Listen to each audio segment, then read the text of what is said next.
السلام عليكم أصدقاء شريط السينما في حلقة جديدة. في فترة الثمانينات قرر مخرج مصري إنه يخرج فيلم رعب، وعلشان يرفع جرعة الرعب عند المشاهدين، خصوصا وإن وعي الناس ابتدى يتفتح ومبقاش بيقبل بأي رعب بيقدم على شاشات السينما، فكان قرار المخرج إنه يضيف شيء من الواقعية والمصداقية في الأداء. وبما إن الفيلم كانت قصته بتدور عن السحر والشعوذة، فجاب ساحر حقيقي للاستعانة بيه في مشهد طرد الأرواح. لكن اللي حصل كان كارثة بكل المقاييس. فتعالوا نعرف ايه قصة الفيلم، وايه حكاية الساحر اللي جابه المخرج، وايه الكارثة اللي تسبب فيها.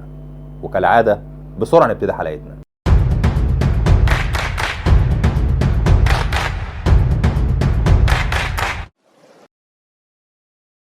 سنة 88 قرر المخرج ياسين إسماعيل ياسين انه يخرج فيلم بطابع رعب على خلفية افلام في الوقت ده زي الانس والجن والتعويذة.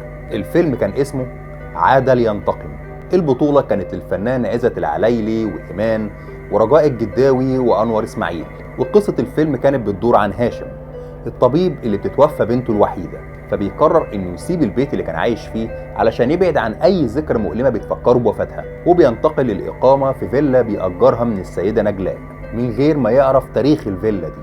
وبعديها بفترة بيبتدي يشوف حاجات غريبة داخل الفيلا، زي كورة بيلاقيها نازلة من على السلالم، وجثة طفل دايما بيشوفها في بانيو، وحاجات بتظهر وتختفي باستمرار. فبيكتشف ان في طفلة توفت من فترة في الفيلا، وروحها هي اللي بتظهر على فترات وبتعمل كل الحاجات الغريبة دي.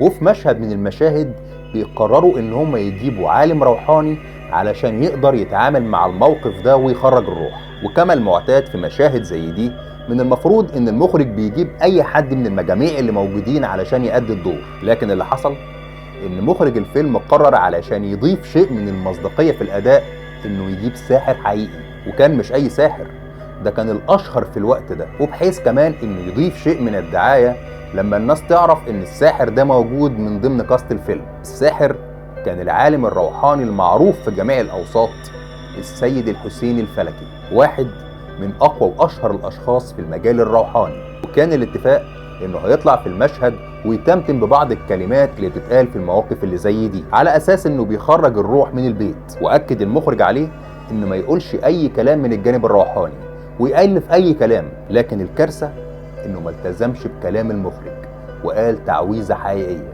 والمصيبة الاكبر انها ما كانتش اي تعويذة، دي كانت واحدة من اقوى التعويذات واكثرهم شرا، وهي التعويذة البرهوتية. والكارثة الحقيقية ان التعويذة دي مش اي حد يقدر على نطقها بالشكل الصحيح، لانها صعبة جدا.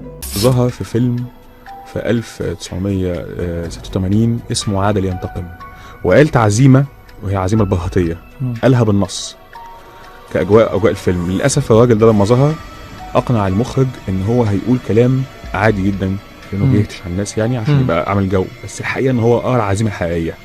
فيلم عاد لينتقم هو الشخصية اللي هيشوفوه فيها هو ظهر في مشهد واحد إن هو كان الروحاني اللي بيسرع الروح. للأسف قال العزيمة الحقيقية كاملة ونصا باللغة الصحيحة بتاعتها اللي هي مش أي حد المفروض يبقى عارفها، دي حاجة بتتنقل صوتيا بين الناس وبعضها، ما ينفعش تتكتب حتى في ورق. وبيقال إن ياما ناس في المجال الروحاني خسروا حياتهم لأنهم نطقوها بشكل غير صحيح. لكن غير إن السيد الحسين الفلكي كان من أقوى السحرة المتمكنين في المجال ده، ده كمان كان من القلائل اللي عندهم حنكة وخبرة قوية في نطق التعويذة البرهوتية. والأغرب انه بيقال ان على مستوى العالم ان في 10 اشخاص او اقل من اللي عندهم علم الارواح بس هم اللي عندهم القدرة على نطقها بالشكل الصحيح، وكان منهم السيد الحسين. وبعد ما القى التعويذة من خلال الفيلم ابتدت الكارثة تظهر. اولهم ان المصور اثناء تصوير المشهد كان بيقسم انه بيشوف خيالات بتعدي من قدام الكاميرا، ده غير انه كان بيقول انه شاف ناس كتير موجودين في لوكيشن العمل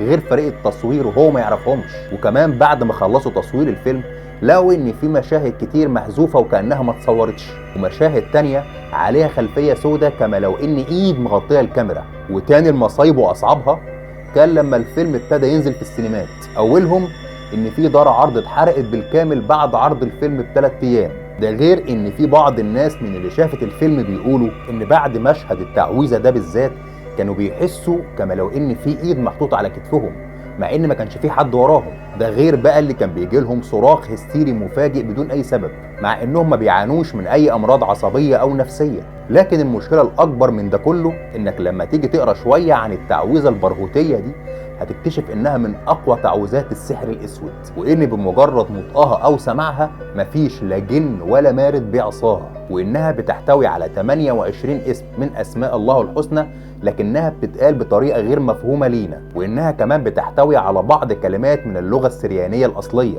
وانها كمان لازم تتقال بسرعه معينه لا اسرع ولا ابطا من المطلوب، وحتى مخارج الحروف لازم اللي يقولها يكون شخص متمكن من مجال الروحانيات علشان يقدر يوصل بيها لسابع جن.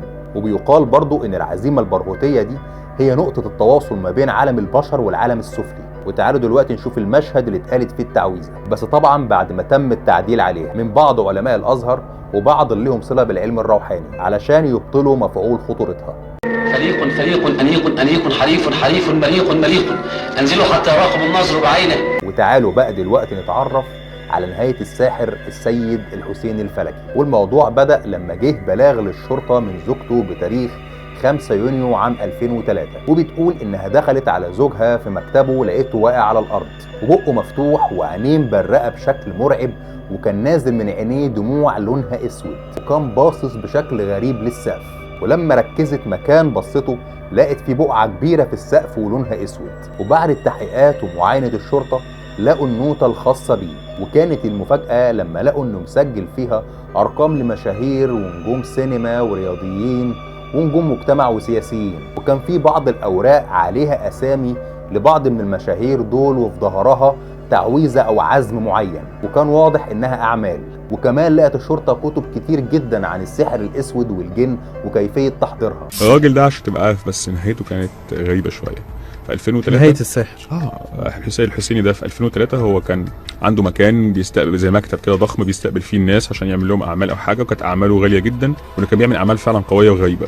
دخلوا جوه لقوا المكتب كله مقلوب على بعضه، الاوراق، الطلاسم، صور اشخاص، ادوات حبريه غريبه، مقالم، حاجات كده.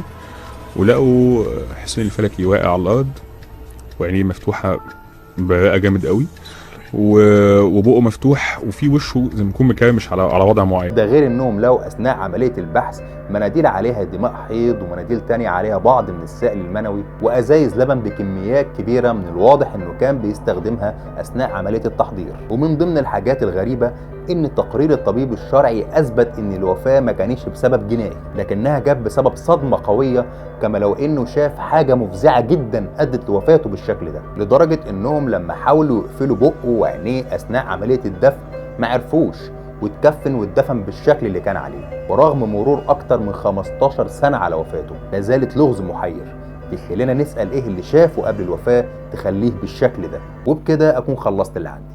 ولو الحلقه عجبتكم اتمنى لو تشتركوا في القناه، واتمنى كمان لو تشتركوا في صفحتنا على الفيسبوك والانستجرام اللي هتلاقي لينكاتهم موجوده تحت في خانه الوصف.